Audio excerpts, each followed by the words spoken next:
Hey, bienvenue les gens, j'espère que vous allez bien. Dans cette vidéo, je vous montre comment faire des crochets braids.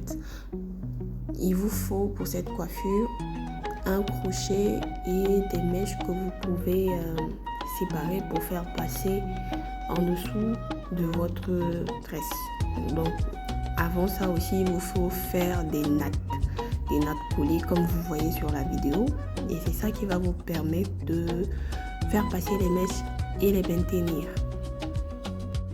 Là, j'étais un peu surprise par les mèches parce que je pensais que c'était long, plus long que ça, donc je devais couper, mais non, c'était déjà court, donc j'étais très contente. Et puis voilà, pour la coiffure, c'est vraiment très simple.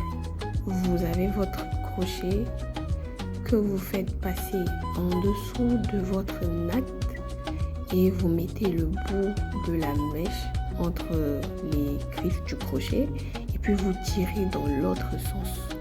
Et pour le devant, pour l'arrêt du devant, vous devez faire passer un seul bout de mèche. Donc regardez bien ici.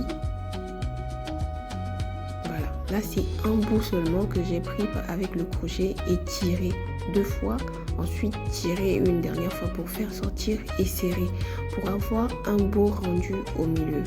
Et pour l'arrière, on prend les 2 bouts. L'arrière, c'est vraiment le plus facile. L'arrière, on prend juste les 2 bouts 2 fois pour bien serrer et puis c'est fini. Donc, je savais pas que la vidéo était aussi loin. Sinon, j'aurais approché pour vous montrer, pour bien vous montrer comment ça se passe. Mais j'espère que la vidéo vous sera utile. Si vous avez des questions, posez-les dans les commentaires et puis je vais répondre. N'hésitez pas à liker, partager, commenter et abonnez-vous pour plus de vidéos.